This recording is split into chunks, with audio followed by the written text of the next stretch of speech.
hasta Plutón se ve, pero el meñique del pie no se me ve. Tengo un catalejo, cuando lo pongo al revés no sé entender y lo pongo otra vez en su lugar, porque así es como único se mira. ¿Qué tal? ¿Cómo están? Bienvenidas y bienvenidos a una nueva emisión de Catalejo, como siempre, por esta casa, por Televisión Regional, por el diario digital Conclusión, tratando de acercar la realidad para profundizarla medularmente. ¿Cómo te va, Gisela? ¿Cómo estás? Bien, Ale, bien. Vamos por todos los diferentes medios donde podemos estar para levantar la voz. Amplificar ciertas voces que son verdaderamente imprescindibles. Sí, sin duda. Como la que tenemos hoy. Exactamente, que nos debíamos una charla, estábamos viendo a verla cómo hacemos para coordinar el uso horario, porque estamos hablando de una compañera, una querida amiga desde España. Exactamente. Y que bueno, hoy pudimos finalmente llevarlo adelante. Bueno, por eso vamos a presentar que ya está con nosotros acompañándonos, que es Julieta Lazo, que ella es argentina, antropóloga, pero está viviendo en España. Y vamos a hablar con ella del franquismo, de lo que ha dejado el franquismo y también de su documental a pie de fosa que ella dirige, historias, género, historias de la represión o la pifié al final. Ahí está, género y memoria de la represión. Uh-huh. Pero bueno, es muy importante poder charlar con ella, te agradezco, gracias por estar con nosotros. No, un placer, muchas gracias a ustedes por invitarme y bueno, estoy muy contenta de que me hayan invitado. Bueno, el gusto también es nuestro, sin duda. Bueno, como para empezar, Julieta, porque ya hemos charlado en otras oportunidades y recuerdo de las entrevistas previas con vos el hecho de cómo ha calado hondo el franquismo en las fibras de las y los españoles en torno al miedo, ¿no? Qué fuerte lo que ha dejado el franquismo. Sí, el franquismo, piensen que se impuso a sangre y fuego, uh-huh, que tuvo una tremenda oposición, por eso fue una guerra. Aunque muchos españoles digan, es que los españoles no luchamos, sí que lucharon 3 años. Y hubo que eliminar a la disidencia, sembrar el terror, y una vez que vencieron, digamos, los franquistas a los republicanos, a los que defendieron la democracia, tuvieron que reprimir 40 años más, ¿eh? No, fue muy complicado aquí ganar.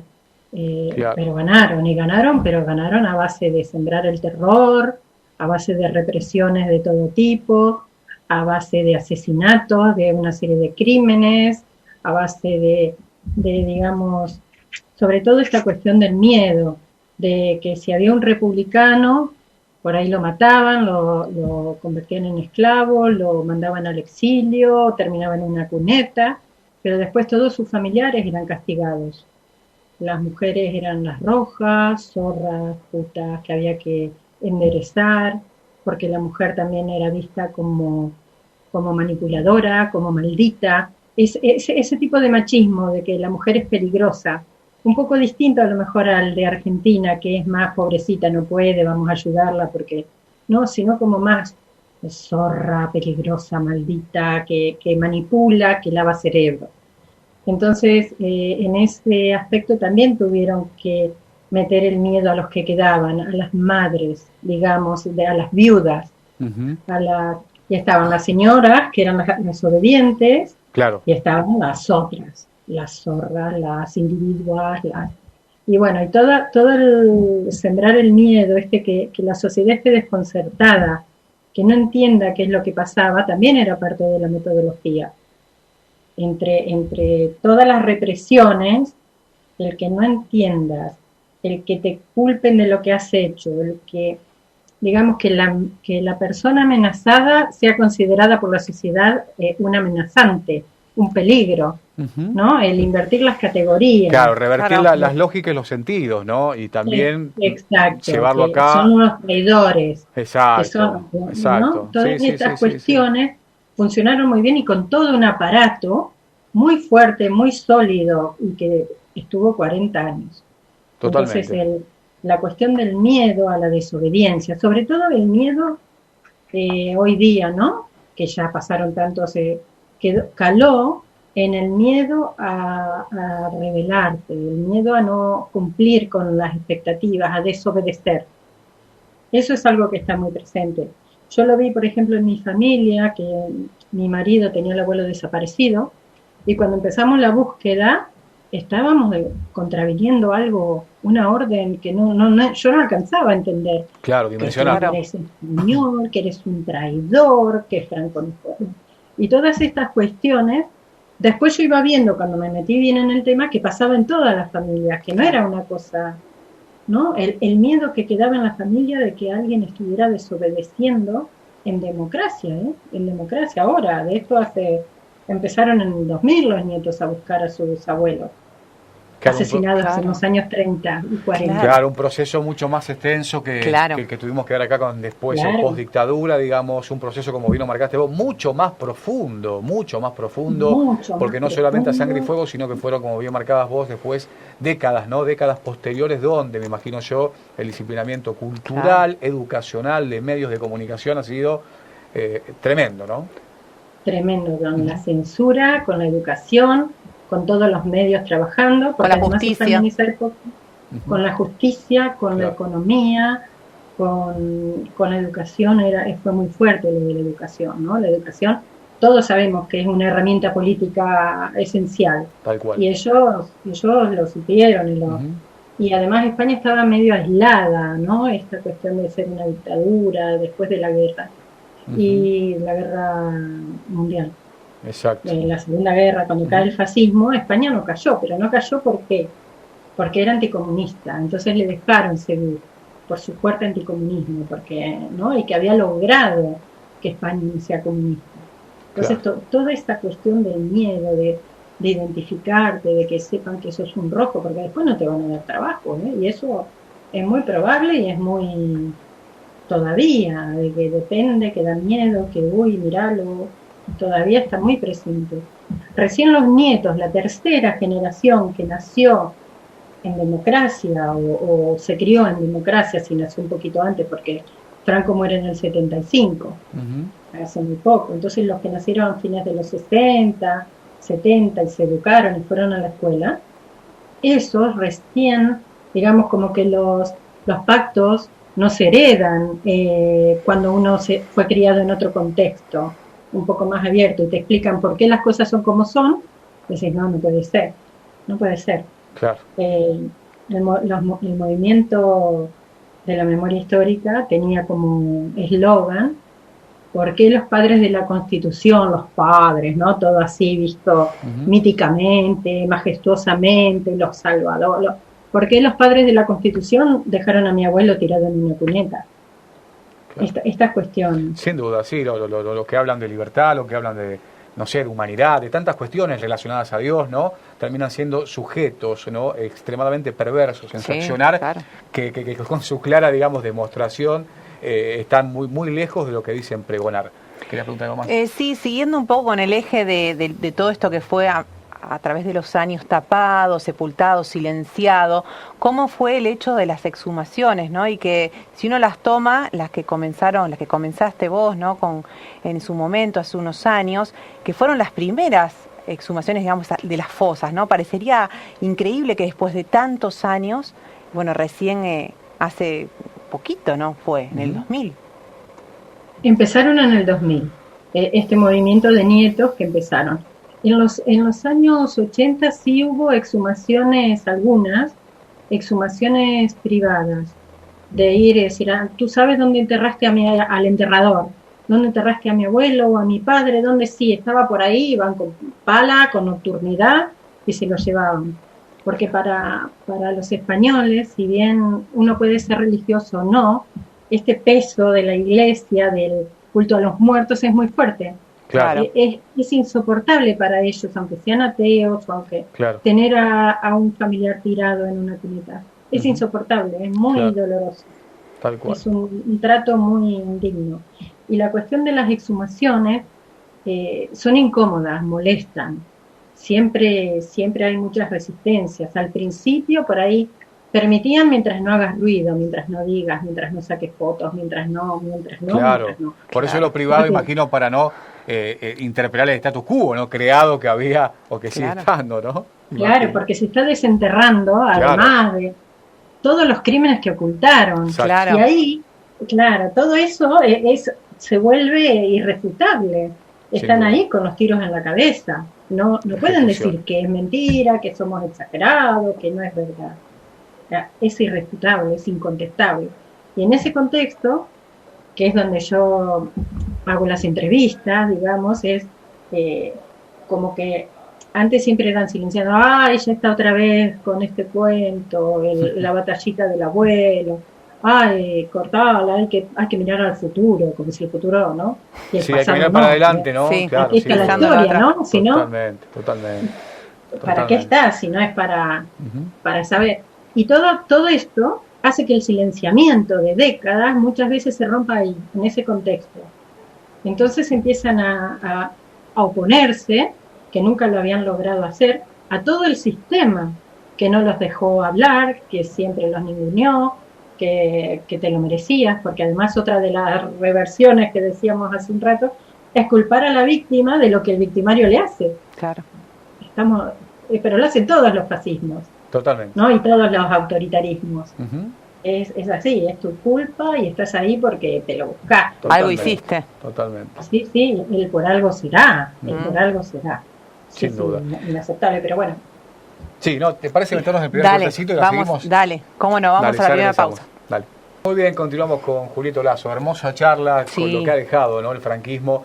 Tanto nos ha costado hablar de la dictadura propia, de aquellos fascismos, ¿no?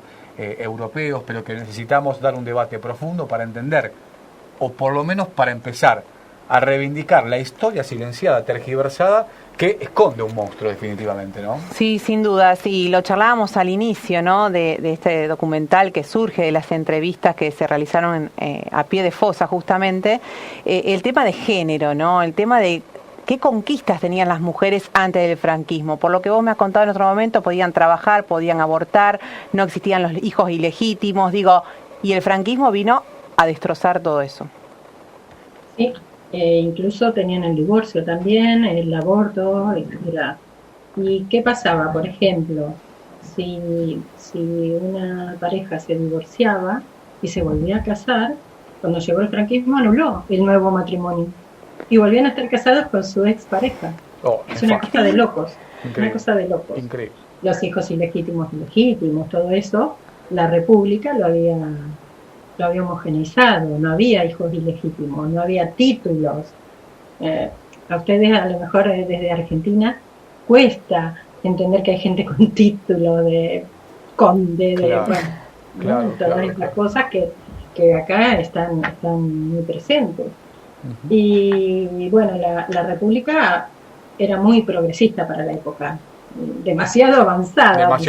Claro. No se podía pretender tanto con esta gente que viene de otras, ¿no? De la Edad Media, con el poder mínimamente, de otras épocas. tal cual. Sí. Entonces fue, digamos, como un golpe a la mesa muy fuerte. Y sobre todo la cuestión del género, también tenemos que pensar que una vez que el golpe, que la guerra y que la mujer ya pasa a ser una sometida, digamos, o una perdedora, porque se puede decir que media España le ganó a media España, como se dice siempre, que la guerra es fratricida, y no eran. Eran militares contra su pueblo, ¿no? Y militares y las fuerzas del capitalismo. Entonces, esas asimetrías que tratan de igualar, de que la teoría del 50%, de que todos fueron culpables, de que esas cuestiones acá todavía no se lograron desatar. Siguen estando presentes en el discurso y en el colectivo, de que todos fueron igual de culpables y que por eso la justicia mejor que no intervenir. Todas estas cosas. Y las mujeres, en este sentido, todas perdieron derechos y libertades, incluso las mujeres de las vencedoras. Entonces pensar que media España le ganó a la otra media es una visión muy machista de la realidad. Se olvida de que hay media España, que son las mujeres, perdieron todo.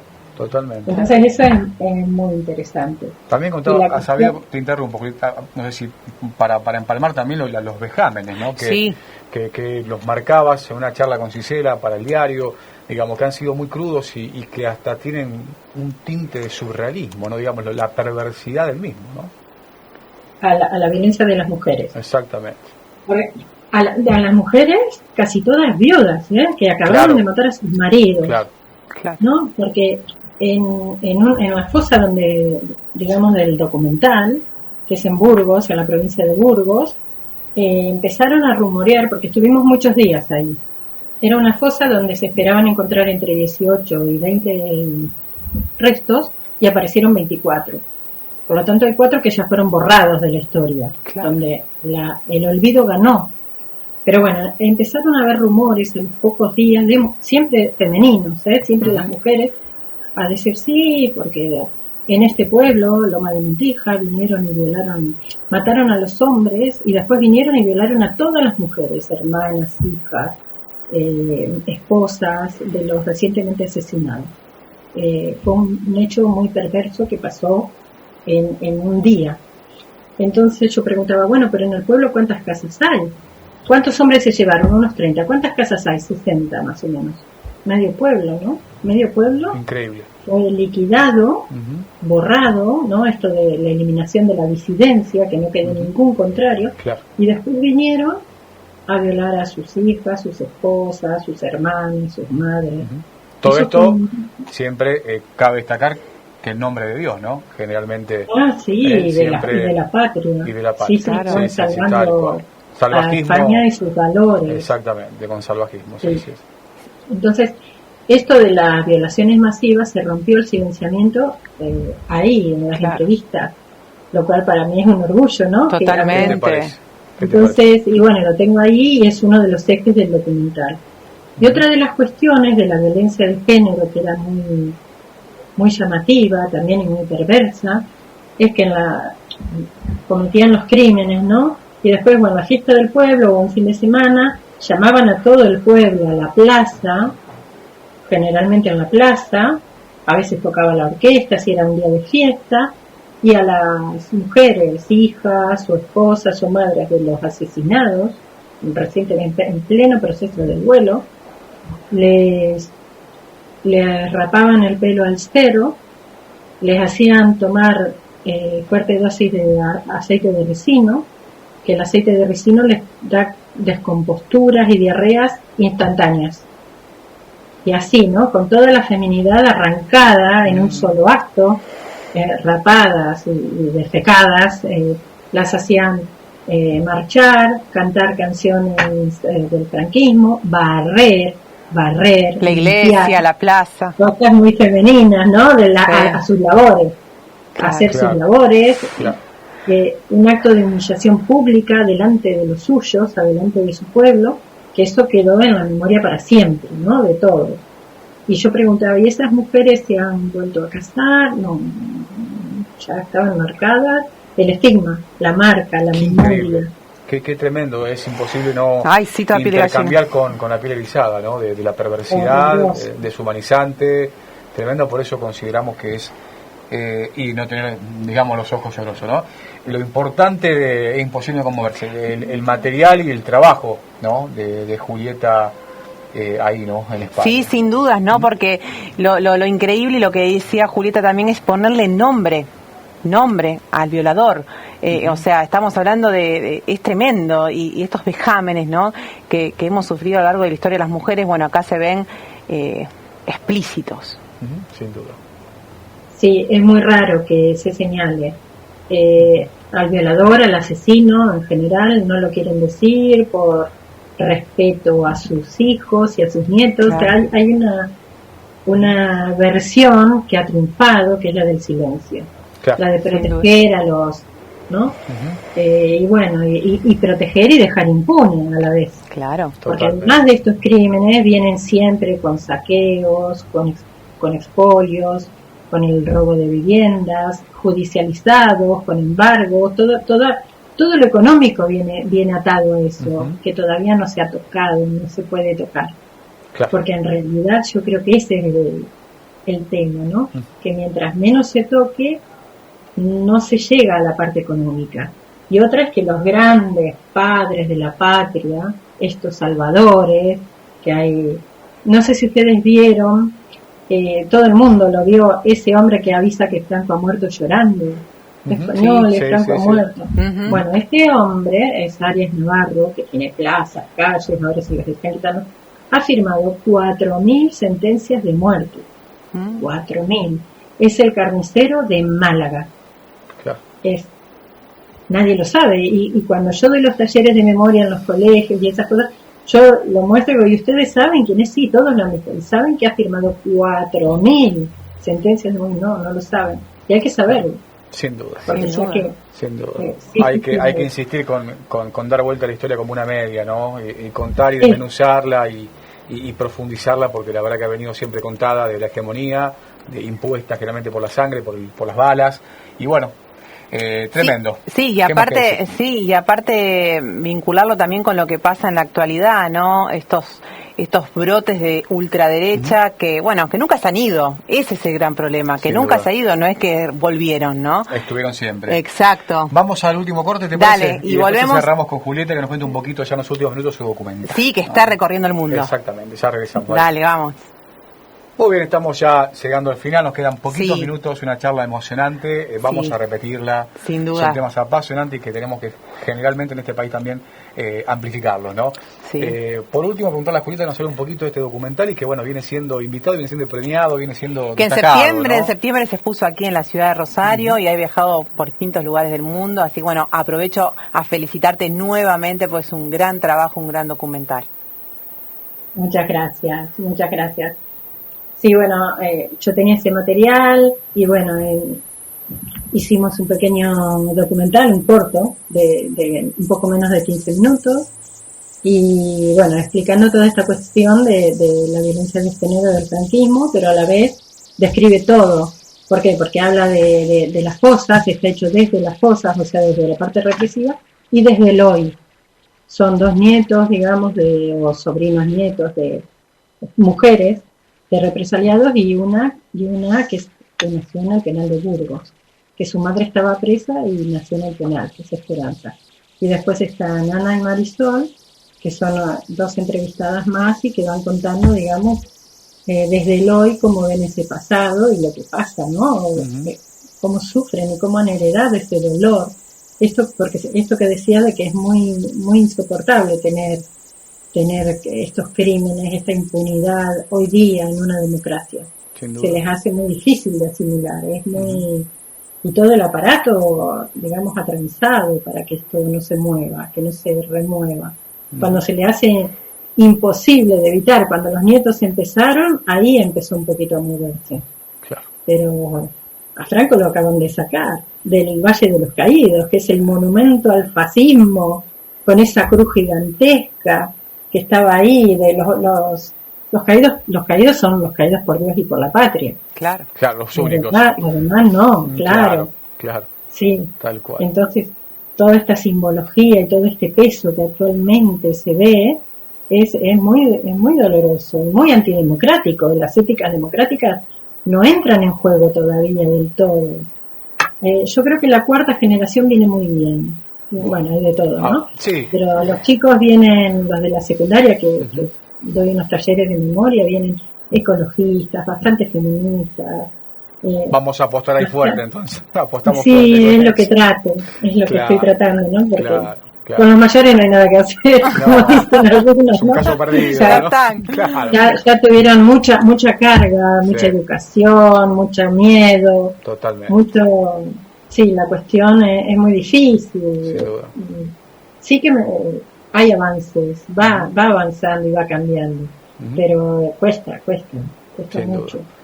Bueno, nos vamos. Sí, nos vamos. Ha sido muy lindo. Felicitarte, agradecerte primero, Julieta, después felicitarte por el trabajo maravilloso que has hecho.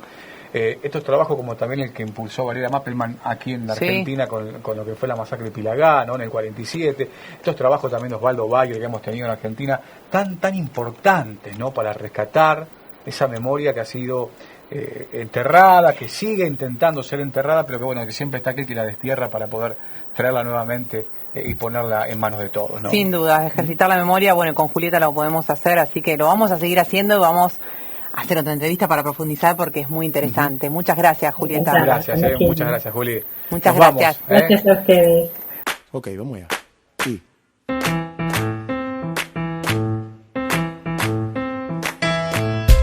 guapos ya saben de leyes, incluso luego de aplicar incisiones como